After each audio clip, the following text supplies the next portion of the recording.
This conference will now be recorded. So, case history: 37-year-old lady has come with 3 months history of generalized ill health and a dragging sensation in her left hypochondrium. On examination, her spleen is massively enlarged. What is the diagnosis?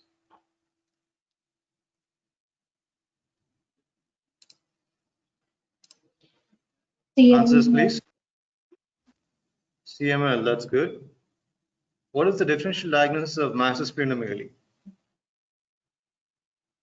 Can you give me 3-4 conditions in text, or you can say?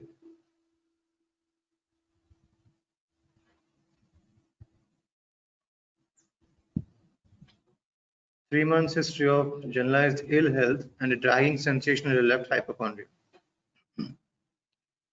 And obviously the left hypochondrial dragging sensation is because of splenomegaly, which is massively enlarged. So a spleen that crosses the umbilicus. So what is the differential diagnosis of massive splenomegaly? CML is one of the cause. What else? You can give me the answers. You can type in the chat box. You can tell the answer.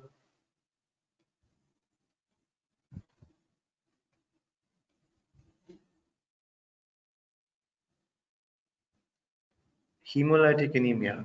Yes, which hemolytic anemia has massive splenomegaly most commonly?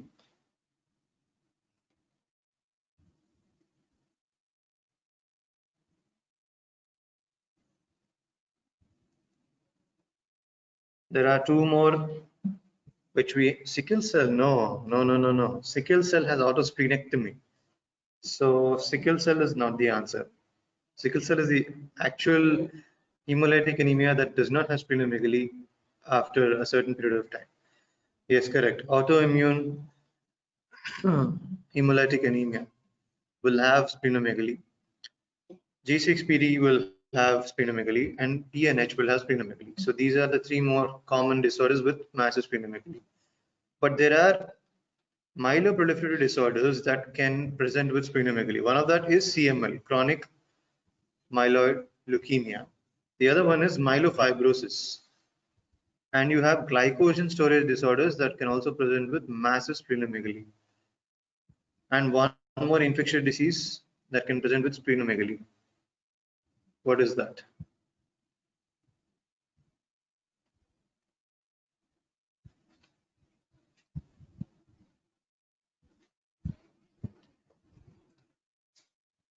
Dengue. Yeah, but not massive. So we'll get leishmaniasis. That's correct. Leishmaniasis is correct.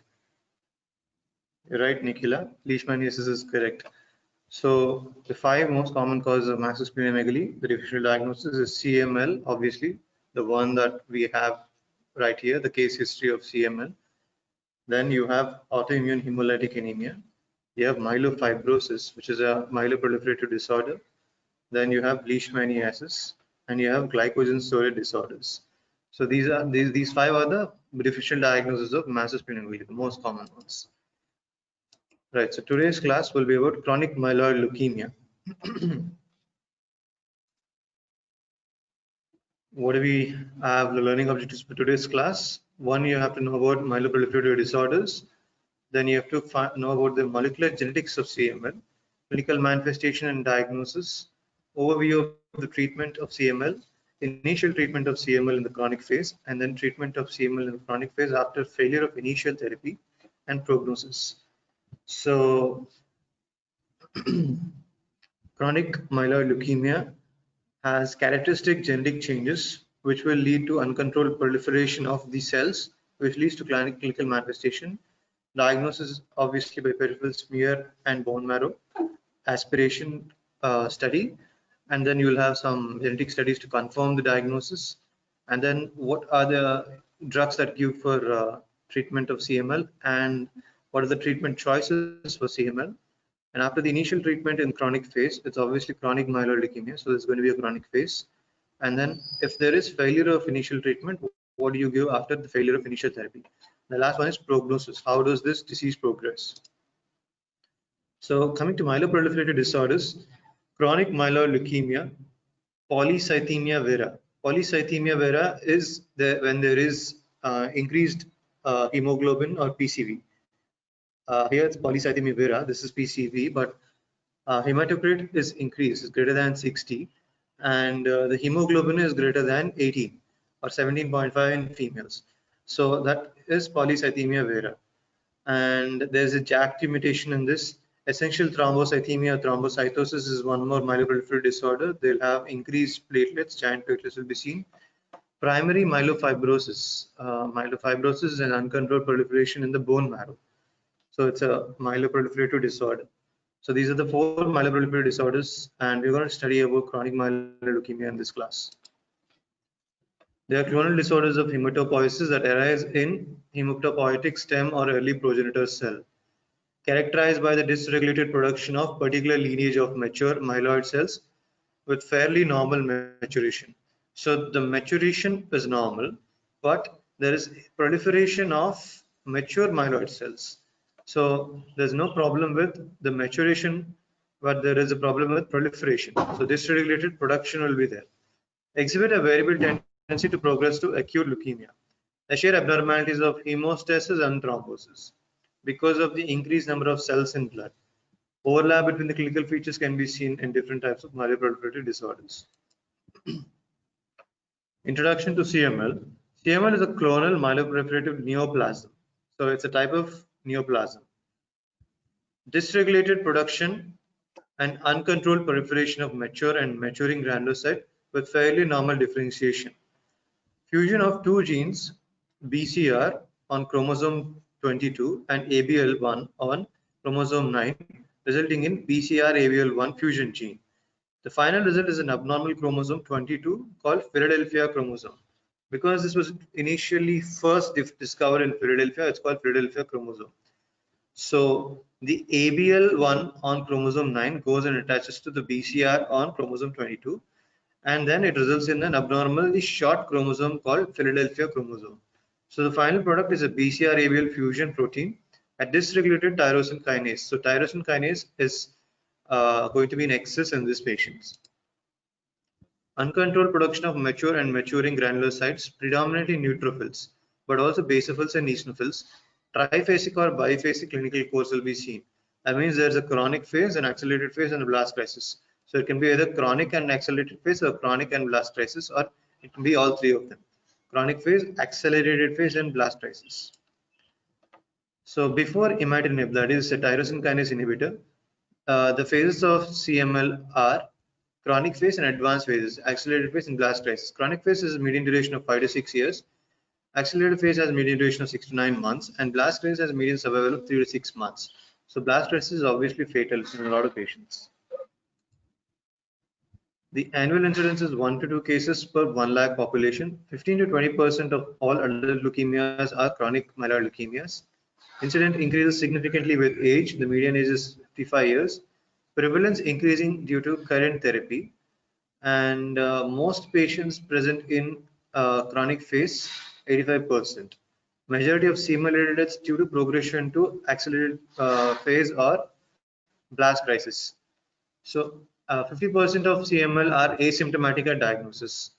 So diagnosing CML, you need a peripheral smear if you have a clinical suspicion of any sort, either because of anemia or because of any sort of thrombotic symptoms, or because of a presence of massive splenomegaly causing left hypochondrial pain or dying sensation. Risk factors are exposure to ionizing radiation. That is the only known risk factor. The first slide in introduction, we discussed slightly about the molecular genetics of CML. The Philadelphia chromosome was originally detected by workers in Philadelphia, the first genetic abnormality to be associated with a human cancer. The result of a balanced translocation between chromosomes 9 and 22. So 9 to 22. 9 to 22. Derivative chromosome 22 is significantly smaller. PH chromosome is present in hematopoietic stem cells from patients with CML. So it's not present in other cells, only present in hematopoietic cells. Therefore, the PH chromosome is acquired and not inherited through the germline.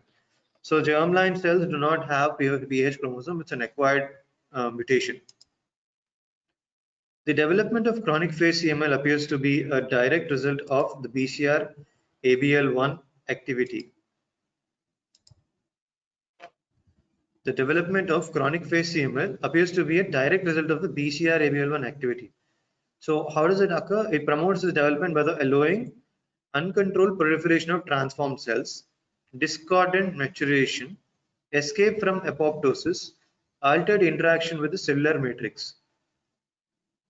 The progression of CML from chronic phase to accelerated phase or blast crisis is a complex multi-step process. It may be related to GMP. So first there is a chronic phase, then accelerated phase or blast crisis. It's a multi-step process. It also appears to involve the constitutive expression of the BCR-ABL tyrosine kinase. So uncontrolled production of tyrosine kinase will lead to uncontrolled proliferation of these cells. A schematic representation of the molecular genetics of CML. Here you have chromosome 9, chromosome 22. Chromosome 9 has ABL1, chromosome 22 has BCR. The fusion product is called ABL. ABL BCR is seen in chromosome 9, which is non-significant, whereas it's also called 9q plus because of this q allele going here. And this one is a shorter compared to the previous chromosome. This is a shorter chromosome. It's called Philadelphia chromosome. Here you see BCR ABL1 gene, this one, this particular gene. And this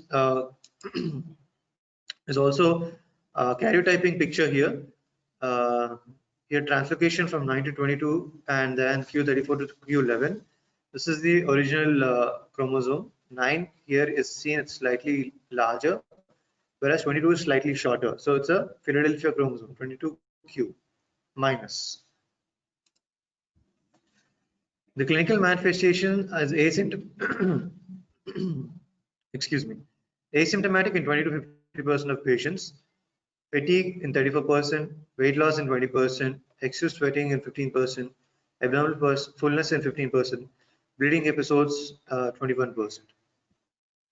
There'll be abdominal pain in the left upper quadrant, tenderness over the lower sternum, acute gouty arthritis can be seen, and findings is obviously splenomegaly.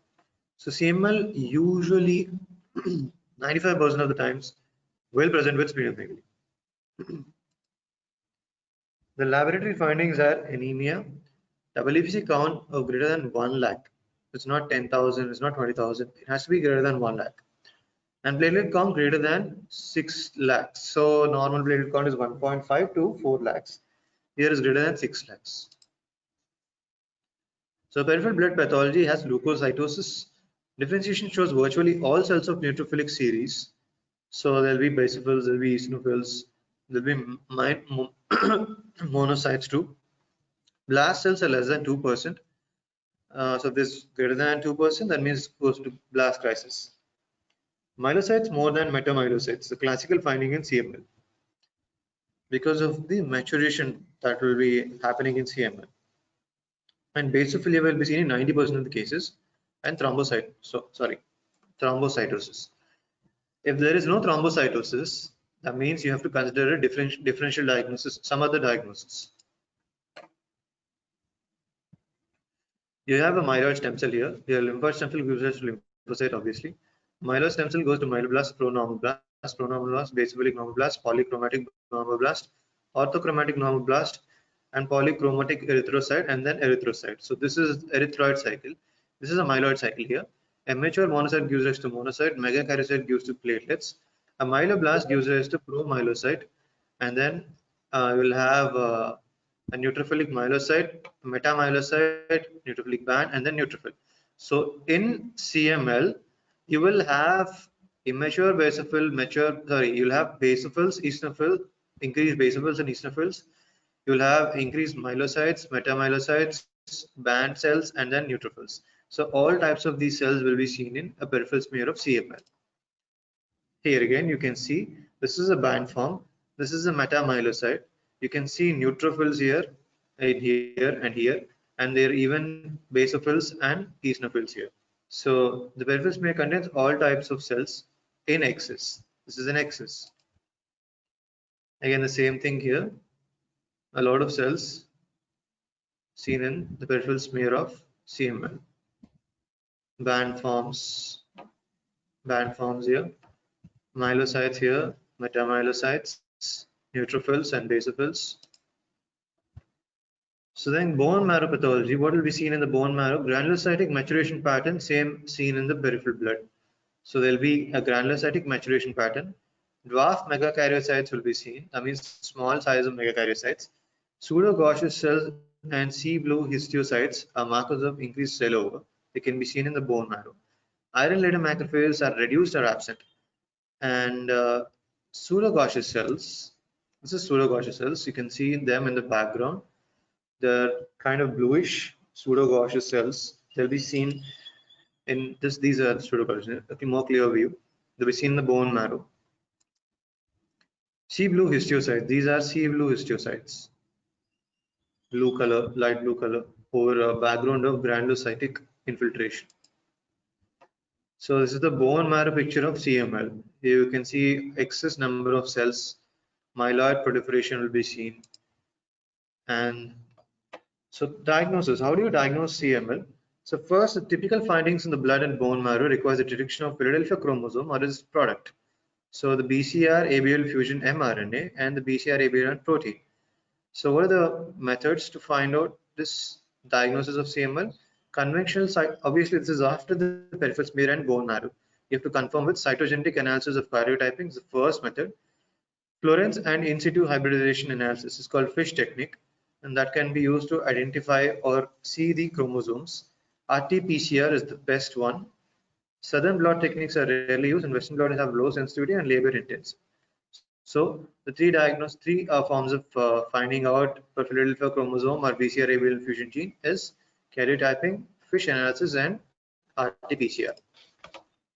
BCR-ABL is the FISH analysis, fluorescence and in situ hybridization analysis. This is normal, where the green is ABL and the red is BCR. So ABL and BCR. Here there's a translocation from 1922. Yellow to white is equal fusion. So this is yellow to white. This is fusion.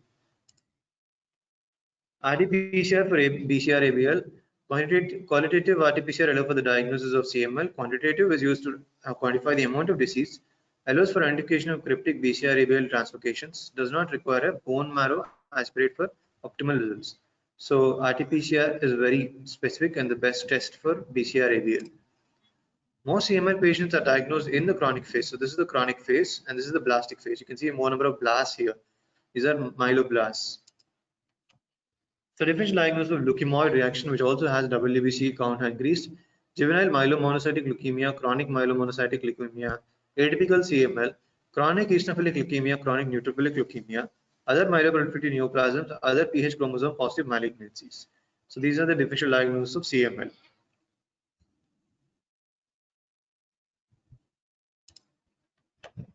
So accelerated phase CML, chronic phase has obviously less number of blasts, but here it is 10 to 90% blasts in the peripheral smear or bone marrow. Peripheral blood basophils greater than 20%, platelets less than 1 lakh, unrelated to therapy, or greater than 10 lakh, unresponsive to therapy. Progressive splenomegaly and increasing WBC, unresponsive to therapy, and cytogenic evolution. So different forms of cells are seen in accelerated phase CML. So what happens in blast phase? A blast phase is generally refractory to treatment, occurs approximately 3 to 5 years after diagnosis of CML and 18 months after the onset of accelerated phase. So the blasts in the peripheral blood are greater than 20% or the bone marrow greater than 30%. Large foci or clusters of blasts on the bone marrow biopsy will be seen. Presence of extramedullary blastic infiltrate, that is myeloid sarcoma, also known as granulocytic sarcoma, chloroma. So extramedullary blastic infiltrate, that means outside the bone marrow. A myeloid sarcoma, also known as granulocytic sarcoma, chloroma, can be seen in blast phase CML. You can see the excess number of blast cells in CML here. This is blast phase. Same thing, magnified. So the principles of CML treatment is first relieve the symptoms of hyperleucosis and leukocytosis, splenomegaly, and thrombocytosis. So one form of doing that is hydration. Chemotherapy with busulfan and hydroxyurea will decrease the number of WBC production. It's a bone marrow suppression drug. Excuse me. Control and prolonging the chronic phase is non-curative. Tyrosine kinase inhibitors, alpha interferon plus chemotherapy, and chemotherapy with hydroxyurea. So you have to control and prolong the chronic phase to prevent the patient from going into accelerated phase, and blast crisis. So what are the treatment options? Treatment decisions for patients with CML are complex due to a variety of available options, many of which are conflicting. The potential cure with allogenic hematopoietic cell transplantation, or disease control without cure using tyrosine kinase inhibitors, palliative therapy with cytotoxic agents. These are the treatment options you have. Factors influencing choice of therapy are phase of CML, availability of a donor for allogenic stem cell transplant, patient age, presence of medical comorbidities, and response to treatment with TKAs. These are the factors influencing the choice of therapy. Initial treatment is with tyrosine kinase inhibitors. They have first-line therapy in chronic phase CML. So imatinib, dasatinib, and nilotinib. Imatinib is the most common one. All three agents are considered to be category 1 based on guidelines and recommendations. Second generation TKAs, that is dasatinib and nilotinib, produce faster and deeper response than imatinib.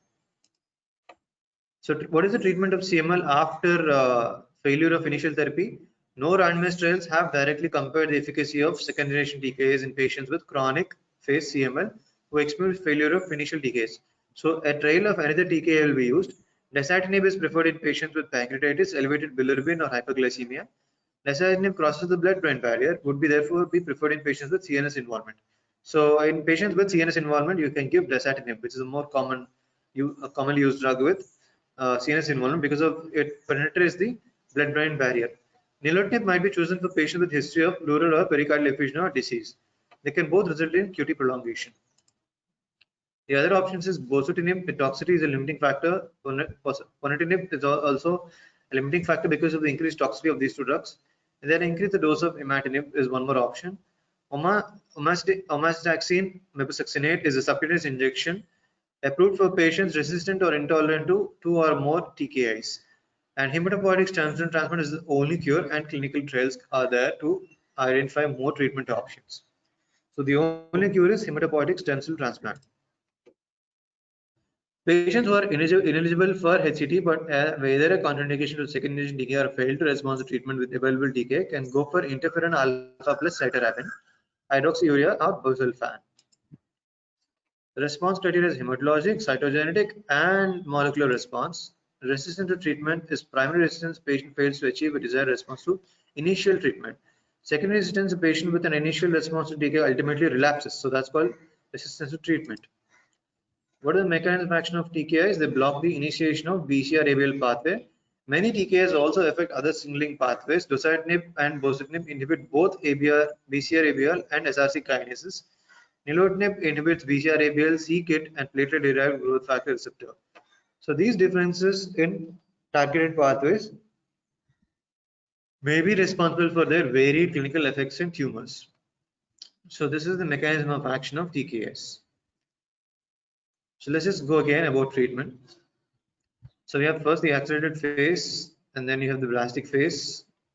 Principles of CML treatment were first relieve the symptoms, then control and prolong the chronic phase using tyrosine kinase inhibitors. These are the treatment options: stem cell transplantation, tyrosine kinase inhibitors, and palliative therapy with cytotoxic agents. You have imatinib, dasatinib, nilotinib. Imatinib is first generation, dasatinib and nilotinib are second generation TKIs. How do you treat after the failure of initial therapy? You give dasatinib or nilotinib. You can give bosutinib, imatinib, and increase the dose of imatinib, or you can go for omadaxine mepisuxinate, which is a subcutaneous injection, or you can go for hematopoietic stem transplant, so only cure. The other ones are interferon alpha plus cytarabine, hydroxyurea, and busulfan. And the response is hematologic, cytogenic, and molecular level. Primary resistance when the patient does not respond initially. Secondary, when there is relapse after TKI treatment. Mechanism of action is based upon inhibition of BCR-ABL tyrosine kinase. So the prognosis, lastly, improved dramatically since the incorporation of tyrosine kinase inhibitors into the initial treatment. At 15 to 44 years, you have 72% versus 86%. 45 to 64%, 68 versus 76%. 65 to 74 years, 38 versus 51%. 75 to 84, 19 versus 13.6. So almost double here. So the most amount of improvement is seen in this age group. The stage of disease at the time of diagnosis is the strongest single predictor of outcome.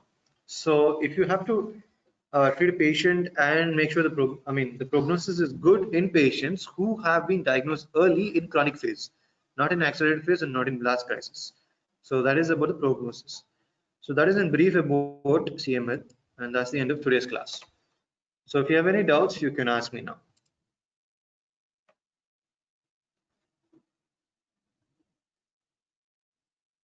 If there's no doubts, we can finish the class.